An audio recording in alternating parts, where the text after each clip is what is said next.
Ozamis City, ug misama sa Occidental, sa namagtanaw ka nato karon pinaagi sa Facebook page ug YouTube channel sa AONC. Mayong adlaw ug kumusta pizza 16 ning bulan sa Marso tuig 2026 para sa pinakaulahing balitang asenso. This is Ozamis Today.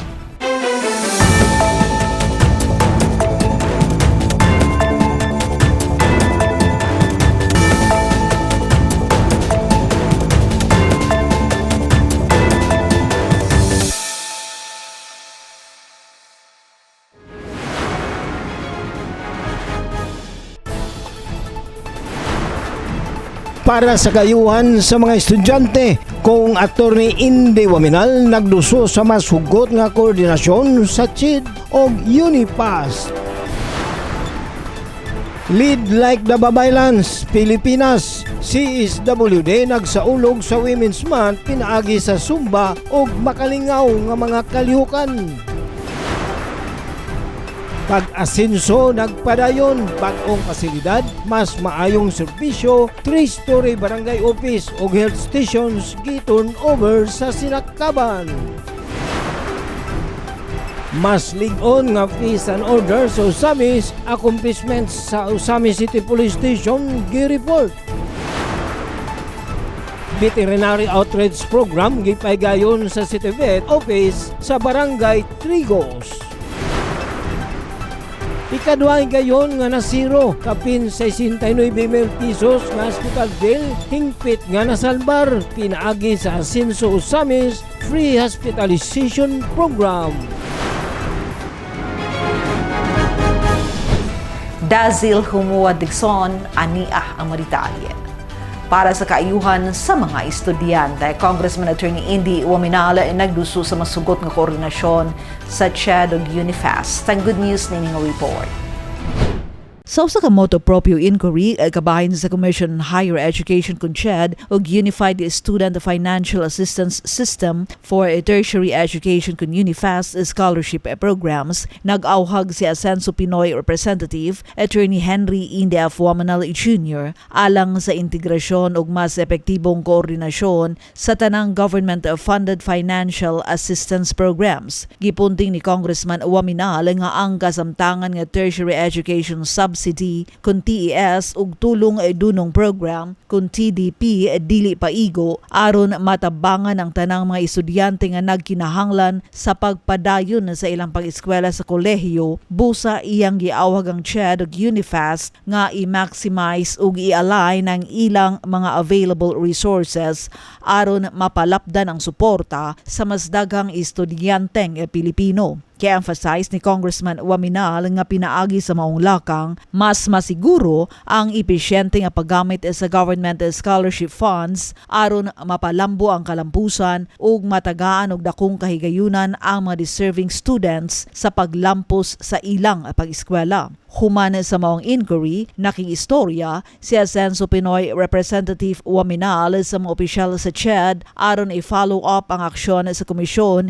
kabahin sa aplikasyon kun bid sa Northwestern Mindanao State College of Science and Technology alang sa university status nga nag-highlight sa kahinungdanon sa maong transition alang sa institusyon ug sa tibuok rehiyon. Kini nagpakita sa padayon nga suporta ni Asenso Pinoy Representative Attorney Indy Waminal sa kalidad sa edukasyon ug sa paghimo og mas daghang oportunidad alang sa makabatan-unang Pilipino aron makabot nila ang taas nga kalidad sa edukasyon ug mas hayag nga kaugmaon. Lead Like the Babaylans sa Pilipinas, CSWD nagsaulog sa Women's Month pinaagi sa Zumba ug makalingaw nga mga kalihukan. Gitutukan ni Angela Mequerante ang maong balita. Ani ang iyong report.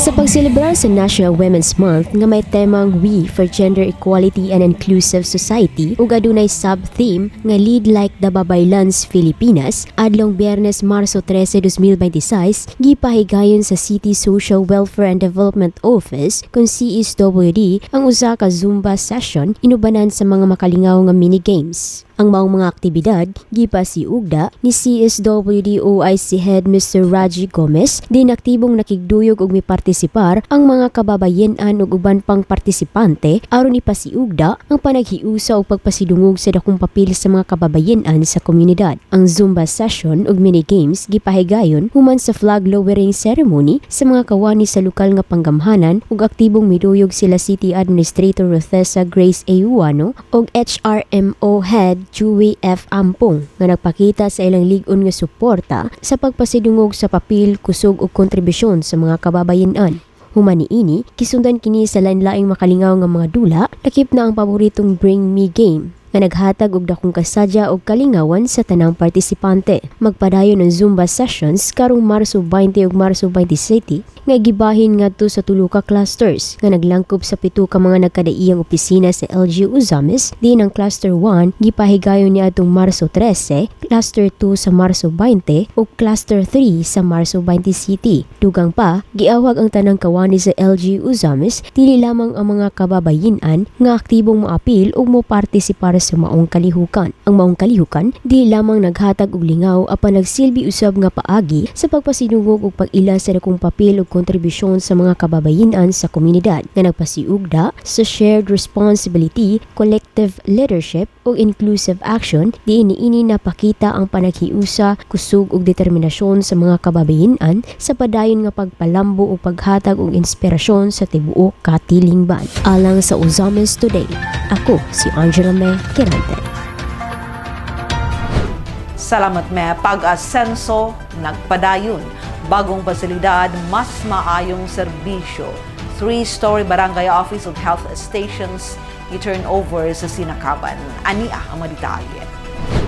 Padayon ang pagpaligon sa serbisyo publiko o pagpalambo sa infrastruktura sa lungsod sa Sinakaban, human formal nga gi-turnover ang bag-ong mga pasilidad ngadto sa 5 ka mga barangay sa lungsod nga nagtinguha sa kalambuan sa matag komunidad ug pagpaayo sa kalidad sa serbisyo sa katawhan. Marso 3, 2026, formal nga gi-turnover human sa blessing ang bag-ong 3-story barangay office sa barangay Sinunok nga gitumong sa pagpalambo sa kalidad sa serbisyo sa barangay ug paghatag og mas organisado, komportable ug hamugaway nga opisina alang sa mga opisyal ug kawani sa barangay aron mas epektibo nilang mapadayon ang ilang adlaw-adlaw nga pagserbisyo sa katawhan. Gawas niini, formal usab nga gi-turnover ang upat ka mga modernong barangay health stations kun BHS pinaagi sa ceremonial turnover nga gipahigayon sa Sinakaban Municipal Gym alang sa mga barangay sa Katipunan, Tipan, Kamanse ug Dinas. Diin kini maghatag og mas duol, sayon ug epesyenteng access sa basic health services ilabi na sa mga komunidad nga layo sa mga hospital ug klinik. Dungan usab nga gitunol sa pag-turnover sa mga upat ka mga bagong BHS ang mga tambal ug BP apparatus aron magamit dayon sa matag BHS ug masiguro nga adunay dayong serbisyong medikal nga mapahimuslan sa mga residente. Personal nga nanguna sa mga ceremonial turnover si Misamis Occidental 2nd District Congressman Sancho Fernando Ando F. Waminal kauban ang iyang partner nga si Dr. Ses, Governor Henry S. Waminal, Sinakaban Municipal Mayor Delio Luod, Sinunok Punong Barangay ug Federated ABC President Board Member Angeli Luod, Vice Mayor Kin Barkin, mga miyembro sa Sangguniang Bayan, barangay officials ug uban pa nga anaa sa maong turnover. Taliwala sa mga proyekto nga nakumpleto na ug sa kamulo nga gitrabaho pa sama sa concreting of roads ug pagpanukod sa nagkadaiyang mga pasilidad sa matag barangay sa Distrito 2. Personal usab nga nakigtagbo si Kong Ando pinaagi sa special meeting uban sa mga kapitan sa nagkadaiyang mga barangay sa Sinakaban aron direktang madungog ug makuha gikan kanila ang ilang mga priority projects aron matutukan ug mahatagan dayon ug aksyon. Siyang mensahe gisaysay ni Governor Henry ang kanhi sitwasyon sa lungsod sa Sinakaban di lang matag barangay uhaw ug nag-antos sa kakulang sa mga pasilidad ug social services. Ilabi na sa infrastruktura ug mga programa ug serbisyo nga gikinahanglan sa katawhan. I-summarize ko na lang unsay sitwasyon sa lungsod sa Sinakaban. Sa unang panahon, before the administration ni Mayor Delio Lood, ang inyong lungsod, kada barangays, uhaw mo sa mga mihuras, both infrastructure o social services. No? Miatubang ko ninyo sa kabaryuhan, sa mga katawhan, mihangyo ko ninyo nga tagay ko nyug mayor para mahingpit ang pag-asinso sa lungsod sa Sinakaban. Sa paglingkod ni Mayor Delio adtong ako'y congressman og hangtod karon gobernador ko og si Kong Ando ang misunod nako sa kongreso, inyo nang nadungog, nag-oros-oros ang mihoras, serbisyo o proyekto ninyo. No? Giawhag usab sa gobernador ang tanan sa pagpadayon sa pagpalig-on sa panagiusa aron maprotektahan ug masiguro nga ang kalambuan mahimong sustainable ug mapadangat hangtod sa umaabot nga henerasyon. Samtang sa mensahe ni Kong Ando, iyang gipadayag kung giunsa niya pagpangga ang katawhan sa lungsod sa Sinakaban, pinaagi sa hustong pag-amuma ug pagpasiugda sa mga infrastruktura nga maghatag kanila og dakong kaayuhan. Gilantaw usab sa kongresista nga daghan pa ang angay buhaton aron mapaabot gayud ang gikinahanglan sa tanan. Apan iyang gi-emphasize nga dako ng ilang agi nga klarong nakita sa katawhan ang pag-asenso sa lungsod sa Sinakaban. Kita dinhi sa Misamis Occidental united ta sa pagsuporta under one Asenso Misamis Occidental. So tanan resources gipool nato, nagtinabangay minigob, nagtinabangay mini mayor aron di kalidad ang serbisyo nga mahatag sa katawhan. Dili pa perpekto, layo patag kinahanglan, daghan patag kinahanglan buhaton, layo pa ang atong kinahanglan abton, pero ang importante dako na tag naagi, nakita na sa katawhan kung unsa ang pag-asenso sa lungsod sa Sinakaban. Niini, walay kabutangan sa pasalamat ang iyang gibati ug gipadangat ngadto sa liderato sa Team Asenso nga gipanguluhan ni Governor Henry Waminal ug 2nd District Congressman Ando Waminal tungod sa makalambuan nga naangkon sa iyang lungsod. Mga kaigsuonan, wala ko'y kabutangan sa ako ang pasalamat gayud sa liderato sa Asenso pinanguluhan sa atong pinalanggang gobernador, sa atong pinalanggang congressman sa distrito, tungod ni ining mga kalambuan na proyekto. Ang mga proyekto dili ni sama sa ulan nga mutugpa lang panahon nga magulan. Kinahanglan ni paningkamutan nga makakuha tag pundo. Kinahanglan ni og hard work. Munang dili lalim ang pagpaningkamot sa ato ang pinalanggang gobernador, sa atong pinalanggang congressman Ando, Congressman Indy. Ang mao turnover kabahin sa padayon nga paningkamot sa Team Asenso sa pagpalapad sa serbisyo publiko ug pagpalig-on sa kalambuan sa matag barangay sa Misamis Occidental. Ilabi na sa Distrito 2 aron masiguro nga ang mga katawhan adunay hapsay, komportable ug duol nga access sa serbisyo gikan sa lokal nga panggamhanan. Usa ka mahinungdanong lakang padulong sa tinuod ug padayon nga pag-asenso sa mga Misamisno. Mas ligon nga peace and order sa Ozamis accomplishments sa Ozamis CPS report. Ani ang report? Milyon Medalyo.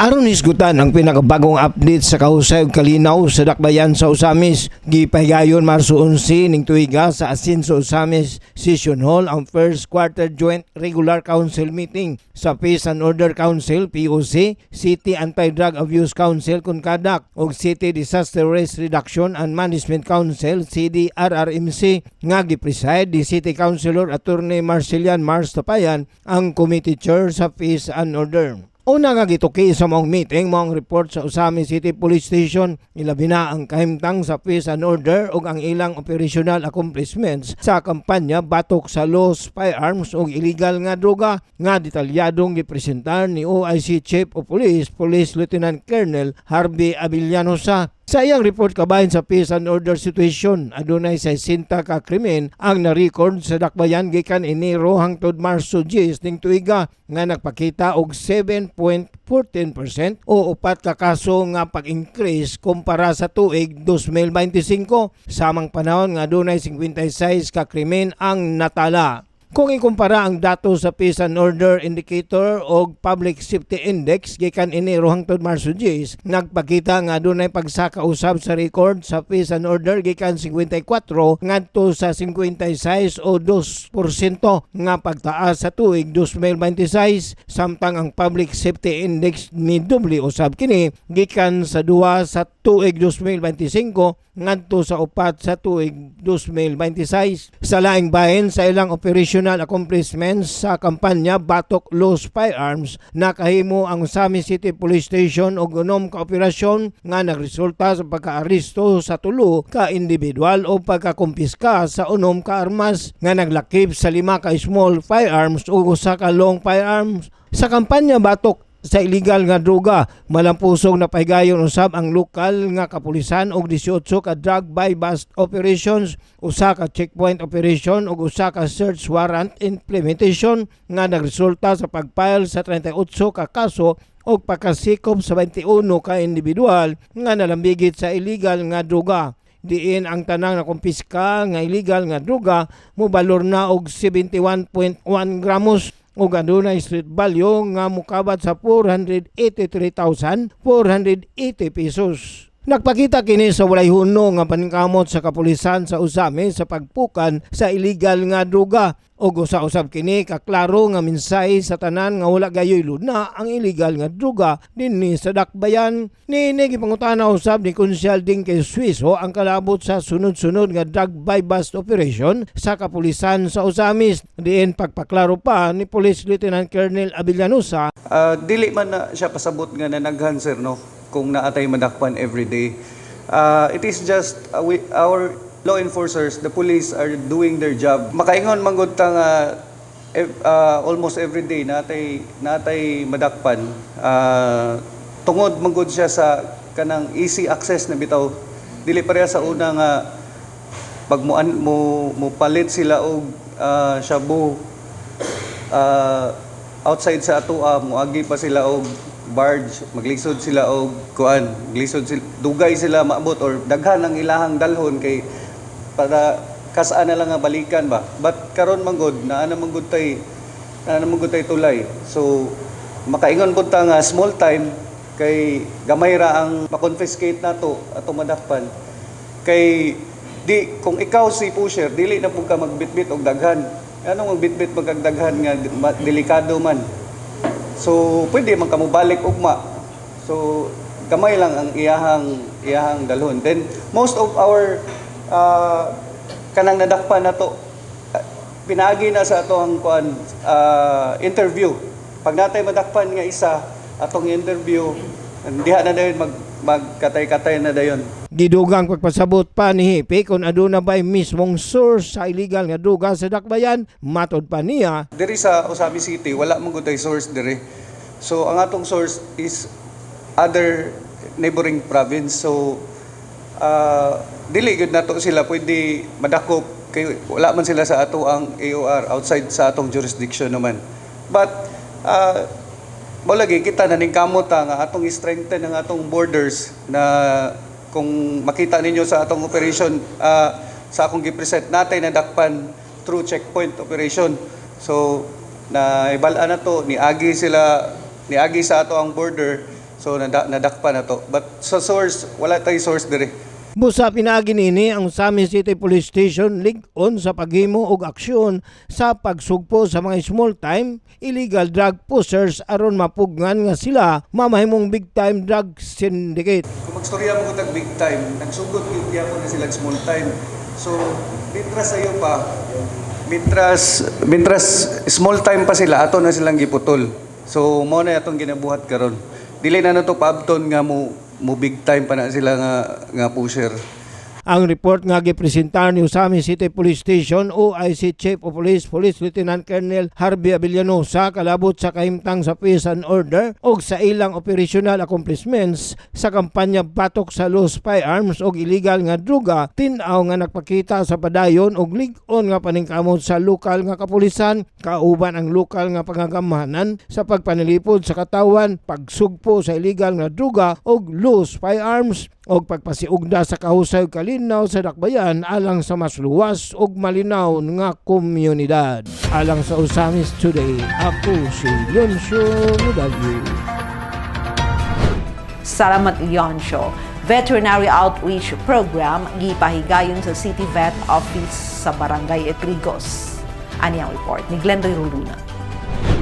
Isip kabahin sa pagsaulog sa Rabies Awareness Month, nagalusad ang City Veterinary Office sa Uzamis o Veterinary Outreach Program sa Barangay Trigos din dagang mga residente ang nakadawata og libre serbisyo alang sa mga binuhing hayop. Ang maong kalihukan gihimo ubos sa liderato sa kanunasan sa Uzamis Administration ni Mayor Sam Norman Gofuentes nga nagatutok sa pagpaligod sa kampanya niini batok sa rabies ug ang pag-amumas kahimsog sa mga hayop dinhi sa syudad sa Uzamis. Sa mong outreach activity nakahatag ang City Vet og libreng deworming sa mga livestock sama sa karabaw, baka ug kanding ug libre nga anti-rabies vaccination alang sa mga alaga nga ero ug iring sa mga residente sa barangay. Base sa record sa City Vet, aniya ang ihap sa mga hayop nga nakabenepisyo sa maong serbisyo. Sa deworming, adunay 23 ka mga karabaw, 23 ka mga baka ug 62 ka mga kanding. Samtang sa anti-rabies vaccination, adunay 36 ka mga ero ug 12 ka mga iring. Sa maong programa, kini usa ka lakang sa lokal na pagamahanan aron nga maprotektahan ang komunidad batok sa rabies ug aron nga mapalambo ang responsableng pag-atiman sa mga alagang hayop.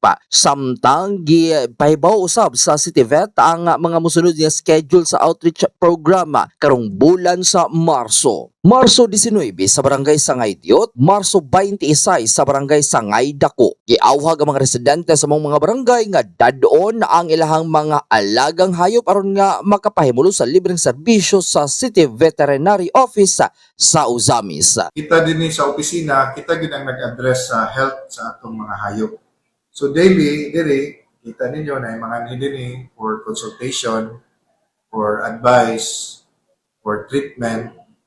No, so muna atong gina-address daily sa opisina nga ang atong mga hayop dinhi maayo ang ilahang mga health, no, kay kung maayo ang health sa atong mga hayop buot pasabutan na po mo return na po na sa ato pinaagi o pagkaon, no, source of protein, source income, no, so na siya yung mga economic value ang ipanghimo nato din sa atong opisina.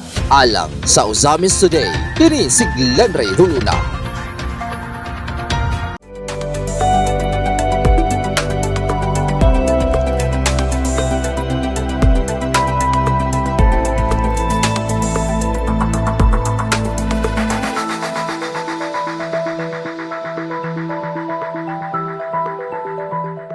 Ikaduhang higayon nga na zero. Kapin sa 69,000 pesos nga hospital bill, hingpit nga nasalbar pinaagi sa Asenso Uzamis Free Hospitalization Program. Mibalik alang sa report si Angela Kirante. Dakong kalipay og kaupayan ang gibati ni Tatay Rolando Calopez, 65 anyos, ug residente sa barangay de Maluna ning Dakbayan sa Uzamis, human sa ikaduhang higayon nga nakapahimulo siya sa programang Asenso Uzamis Free Hospitalization. Matud pa ni Tatay Rolando, miduol siya sa buhatan sa Asenso Uzamis Administration aron mangayo og medical assistance alang sa iyang asawa nga si Nanay Vicky Lomarda Calopez nga na-admit sa hospital. Tiinsaysay pa niya sa rason sa pagka-admit ni ini. Gidaya naman niya akong asawa dan pagkahuman nilantan ba muno nga ang kuan sa doktor ipa-admit mong god muna nga mong ipa-admit dito lang.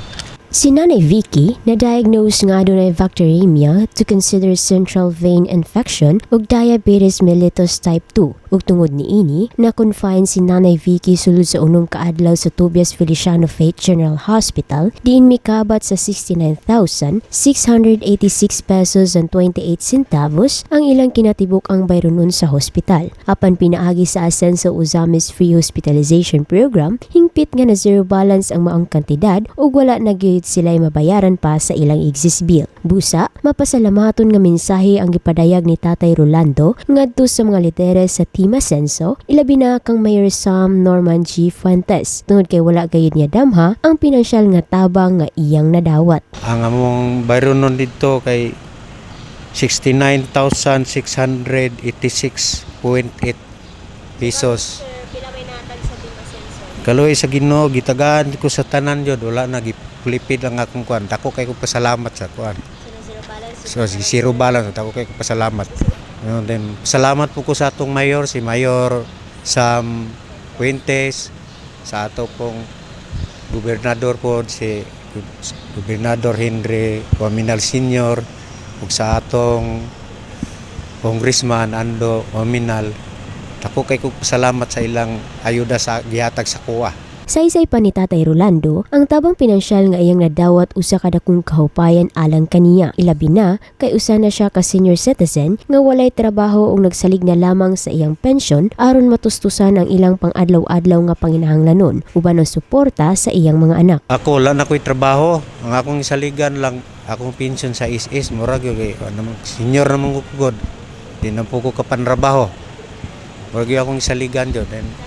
Gibuhi ra po ko sa kong mga anak isag magpuli-puli lang sila palit og bugas. Kinina usab ang ikaduhang higayon nga nakatagamtam siya sa medikal nga programa sa Team Ascenso. Niini gipamatud-an ni Tatay Rolando ang hingpit nga kaayuhan sa mga inisyatiba o programa nga gipatuman sa Ascenso Administration, ilabi na alang sa mga pamilyang usumisnon nga kalit lamang ma-admit o mag-atubang sa medikal nga emerhensya ug walay igong pinansyal nga ikabayad sa ilang mga exist bills. Duhan ni karon. Kay kini Una sir, na zero balance po ba itong miagi po na zero balance mi ato dako ganito ang akong kuan ato murag 80 kapin. Kinsa may na-admit po nato sir? Ako gyapon asawa. Ako gyapon asawa. Dako kay katabang ang atong diri sa atong syudad ba ay nilang ayuda na sa mga tao. Sa hospitalization. Salamat po nga naragi kay kaduulan ba. Alang sa Uzamis Today, ako si Angela May Quirante. Salamat me ang Uzamis Today, hatod ka natin nga serbisyo publiko sa kanunay Ascenso Uzamis Administration. Pinaagi sa Ascenso Uzamis News Channel, ubos sa pagdumala ni Mayor Attorney Sam Norman G. Fuentes. Alang sa dugang impormasyon, please like our official Facebook pages, Sam Norman Fuentes, Attorney Indy Waminal, kung Ando Waminal, o Ascenso Uzamis News Channel. And please subscribe to the official AONC YouTube channel.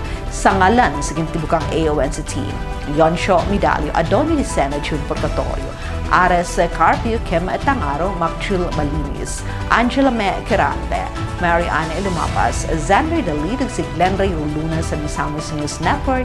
Ako si Daza Dumotikson, hidaghang salamat. Kanunay Ascenso Uzamis, padayon Ascenso Segundo Distrito, Ascenso Misamis Occidental, Ascenso Pinoy.